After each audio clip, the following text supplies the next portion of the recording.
So the first class we're going to have is just over types of crystal and glass, basically how to determine whether your piece is crystal or glass, and then whether it is cut or pressed. Okay, so first to start off, we just basics on crystal. The name is derived from an Italian term cristallo, which is used for high-end hand-blown glass in Murano, Italy.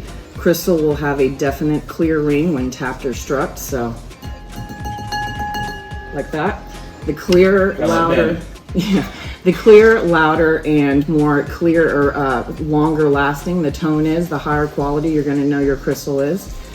Crystal is a type of glass that contains strengthening materials like lead oxide, potassium carbonate, and silica to make the material more durable. It also adds strength and allows the crystal to be molded into super thin, delicate shapes.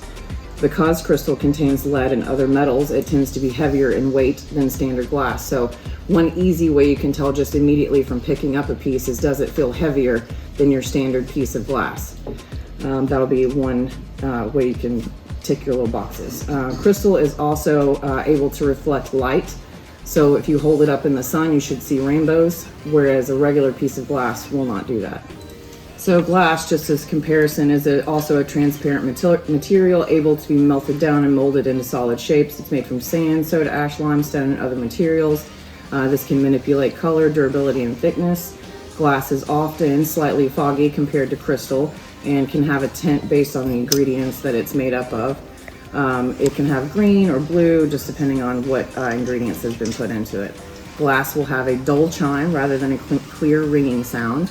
And since glass hardens more quickly than crystal, it offers little time to be cut by hand. So very rarely are you going to come across a piece of glass that has been cut. So if you feel the piece and it feels cut, then it's more than likely crystal. So when they make the piece of glass, it's either going to be blown by an artisan with an actual piece and just free-formed, or it's going to be blown into a mold, and that's going to give it the shape that it's got.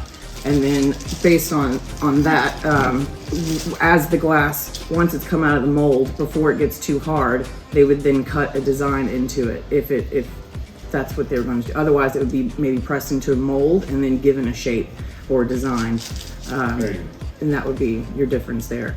So glass hardens more quickly, like I said, so it makes it more difficult to cut, and it's also just super hot when it comes out. So just generally, you're not going to find cut glass necessarily. It makes it too rigid and brittle. So your cut versus molded, cut glass and crystal will have sharper detail with a defined pattern, whereas pressed glass will be smoother and worn to the touch. So if you were to feel this piece right here where it's crystal, there's no sharp edges to this design. It just feels very smooth to the touch. Whereas a cut piece, you would literally be able to feel the edges on your fingertips. So that's going to be your best way to tell whether it's cut or pressed. Does it feel smooth, the pattern? When patterns are cut into the surface by hand using powered cutting wheels, only then does it become defined as cut. Cut glass and crystal will not have any mold marks or seams. Some molded pieces of higher quality may not have seam lines if they've been smoothed out. So you could have a really high-end piece of pressed glass, but you may not see the seam lines. Like this right here, there's no seam lines on this, but we know it's pressed, so it's a higher-end quality piece. This is Waterford.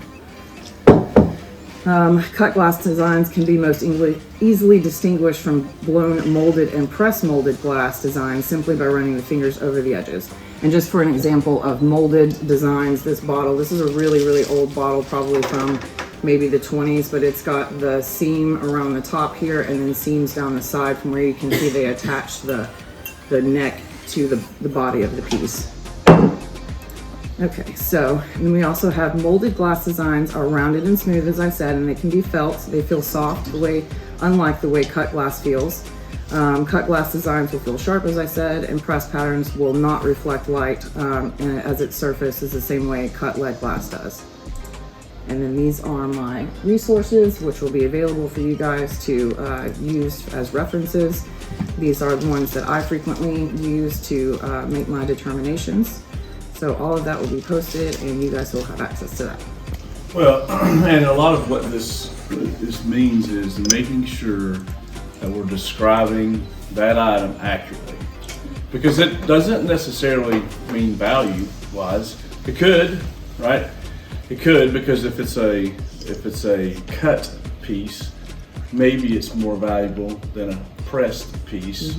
generally speaking, it's about mass production, right? Is Yeah, that a and the fair statement? craftsmanship that's been put into the piece. So there's been Yeah. a lot more time and attention to detail put into a piece that's cut by hand or machine cut. Sometimes you'll have a maker's mark on the bottom, like this one has NBB Company Limited, and there is one of my resources is an identifier, so you can go in there and search by letters, and it'll show you all the various manufacturers that begin with that letter, and then that way you guys can determine an actual manufacturer, because that can help your value as well. But it's got to come down to looking at it, feeling it, touching it. And of course, in our business of selling this, it's super important that we see if there's any blemishes. Are there any flaws? Is it cracked, chipped, broken? What's the term we hear a lot? Dan's got a chigger bite on it. What we used to say all the time in live auction. Which means it's got a little bitty tiny chip. And that can clearly affect value. Absolutely. And for a crystal piece, you might even be able to hear that when you ring it. If it's got cracks or chips, it would have a dulled tone to its ring.